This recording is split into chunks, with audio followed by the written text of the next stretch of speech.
La journée mondiale de l'hygiène menstruelle, célébrée chaque 28 mai de l'année, vise à briser les tabous et à sensibiliser la société sur l'importance d'une bonne hygiène menstruelle chez la jeune femme ou chez la femme adulte. Dans le monde, le constat montre que des millions de personnes de sexe féminin ayant un cycle menstruel n'ont pas accès à de l'eau potable et à des installations sanitaires favorisant la bonne hygiène menstruelle. Si des WC et des douches ne sont pas entretenus, c'est une porte d'entrée des microbes pour une femme. Donc on doit bien nettoyer nos latrines. C'est très important parce que c'est une porte d'entrée pour des microbes. Les règles étant un processus biologique normal et un signe de santé reproductive représentent encore un tabou dans plusieurs pays. Elles sont perçues comme étant honteuses et strictement intimes. Une femme, quand elle est en période des règles, ce n'est pas une honte. On peut en parler, surtout avec les enfants, leur prévenir qu'une femme a droit à ses règles. C'est naturel, c'est comme ça. Ce n'est pas une histoire de tabou. Moi, je ne pense pas que c'est une histoire de tabou. Cette journée du 28 mai a été initiée pour reconnaître le droit de la personne à gérer ses règles de façon hygiénique et d'inciter la population à discuter des défis auxquels les femmes et les jeunes filles font face. L'eau salubre joue donc un rôle crucial dans la santé menstruelle. Quand on est en période des règles, il faut se laver et nettoyer ses slip, ses sous-vêtements, utiliser souvent surtout les garnitures. Tu utilises la garniture, quand c'est embimé du sang, tu changes et puis savoir que là où tu vas jeter dans la poubelle et tu prends une autre garniture propre, tu changes, tu nettoies tes slips. Souvent, les jeunes filles en situation de carence en eau et en garniture ne partent pas à l'école pendant la période des règles, raison pour laquelle il est plus que urgent que les filles aient des latrines privées à l'école distinctes de celles des garçons.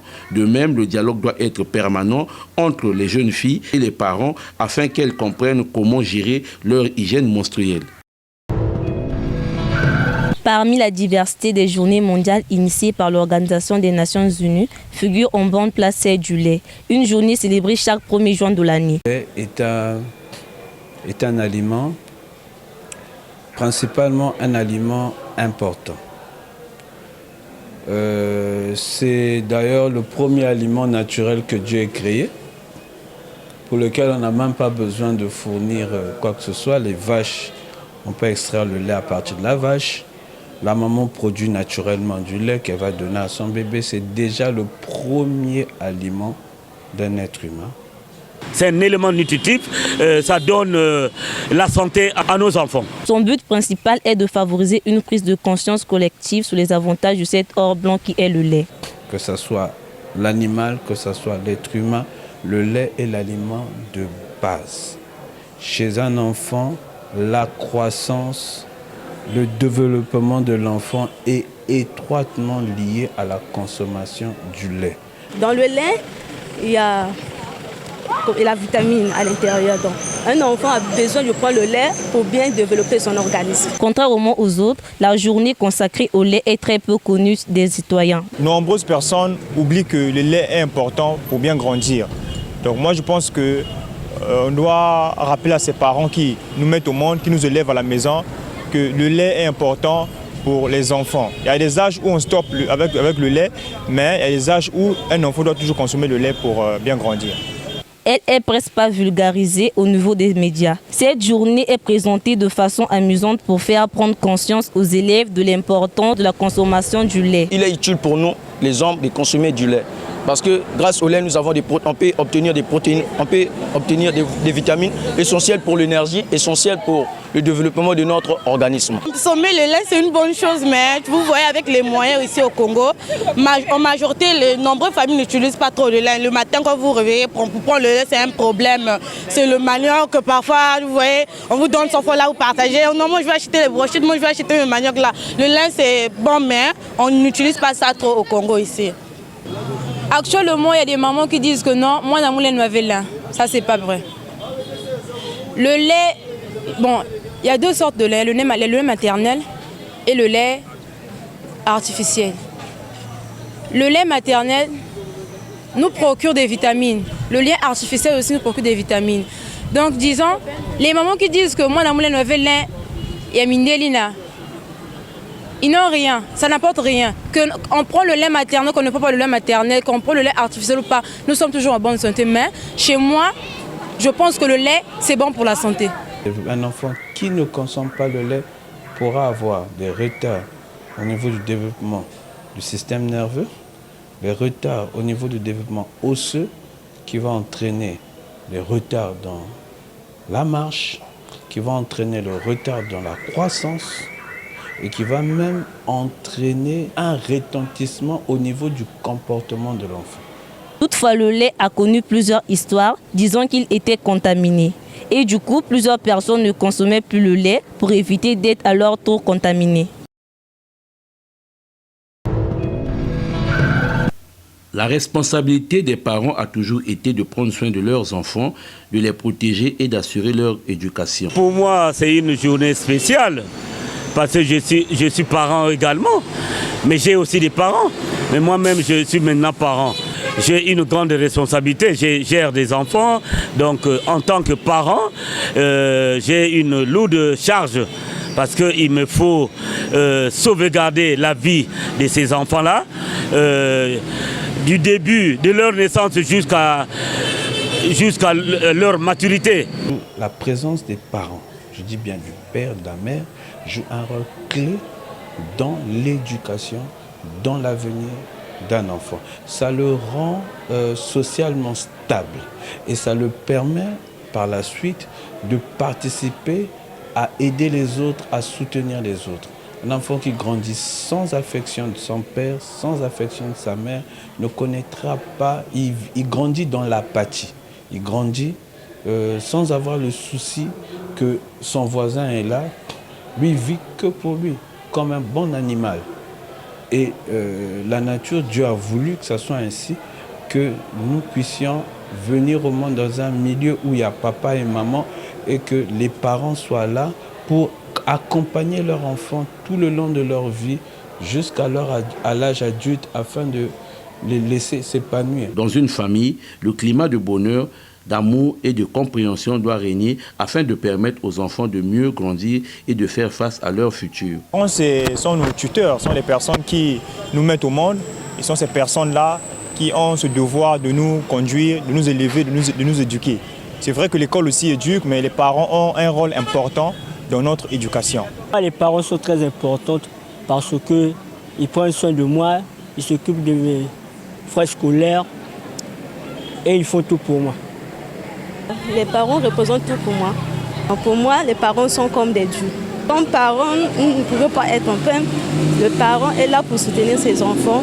Donc les parents sont spéciaux pour nous. Les parents, pour moi, ce sont les dieux de la terre. Ils sont très chers pour moi. Cette journée est une occasion de rendre un hommage mérité à tous les parents grâce à leur engagement et leur sacrifice pour assurer des lendemains meilleurs à leurs enfants. Le rôle de la famille a toujours retenu l'attention de la communauté internationale. Bon, un parent, c'est celui qui est capable de prendre soin de ses enfants, c'est celui qui est responsable. Donc un parent, c'est celui qui est capable d'assurer les responsabilités de ses enfants. On ne peut pas être digne d'être appelé parent si tu n'es pas capable de prendre soin de tes enfants, si tu n'es pas capable d'éduquer tes enfants et d'encadrer tes enfants. Et les parents, pour moi, représentent une grande partie, une grande quantité de moi. Avec les parents, on a droit à tout. On doit respecter les parents, premièrement. Après, Dieu sur terre, c'est les parents. Si tu n'as pas le respect envers les parents, donc tu n'es rien. Tu n'as pas leur bénédiction. C'est l'ONU qui est à l'origine de cette journée mondiale. Dans sa résolution du 17 septembre 2012, l'Assemblée générale a proclamé le 1er juin comme étant la journée mondiale des parents. Les parents ont la mission d'éduquer et de les préparer à devenir adultes. Je n'ai pas eu la chance d'avoir des parents qui vont s'occuper de moi depuis que j'étais enfant jusqu'à ce que j'ai grandi. Donc je ne peux pas dire que non, comme les parents sont l'important, il y a une importance avec les parents, entre moi, il n'y en a pas avec moi. Donc je ne peux pas accepter ça. Pour moi, c'est comme, je peux dire que c'est juste un passage, quoi. Je suis là avec grâce aux parents, mais je n'ai pas eu la chance qu'on s'occupe de moi. Parce qu'aujourd'hui, on a plusieurs réalités dans la vie. On parle aujourd'hui des voyous, on parle aujourd'hui des bébés noirs. Par exemple, chez nous au Congo. Donc, cela est dû au manque d'éducation des parents. C'est pour cela que j'allais dire aux parents de bien éduquer leurs enfants, de prendre soin de leur éducation. Nous voyons plusieurs foyers, familles monoparentales, et quand nous regardons la suite à la longue, ce que deviennent ces enfants, la plupart, c'est ce que nous avons aujourd'hui, les phénomènes de bébés noirs. La plupart, ce sont des enfants, des orphelins, des enfants abandonnés. Notons que cette année 2022, la Journée mondiale des parents est célébrée sous le thème « Sensibilisation à la famille ». Ce thème vise à assurer que tout le monde est conscient de l'état émotionnel, physique et mental de sa famille, en particulier nos parents qui sont parfois négligés. Initiée depuis 1972 par l'Assemblée générale des Nations unies, la Journée mondiale de l'environnement a été célébrée pour la première fois le 5 juin 1974.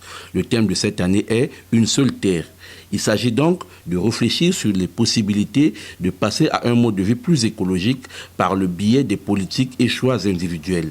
Selon le programme des Nations unies pour l'environnement et la communauté environnementale mondiale, 2022 marque une étape historique parce qu'une seule terre était la devise de la conférence tenue en 1972. 50 ans après, cette devise redevient plus pertinente. Une seule terre appelle donc à une action collective et transformatrice à l'échelle mondiale pour célébrer, protéger et restaurer notre planète. La Terre a besoin de notre aide. Nous avons tous du temps de réparer les dégâts causés par nous. Tout le monde, sans exception, en commençant par les gouvernements, la société civile, les entreprises et les particuliers, doivent faire des efforts pour soigner et guérir la Terre. Ceci passe par la restauration des écosystèmes.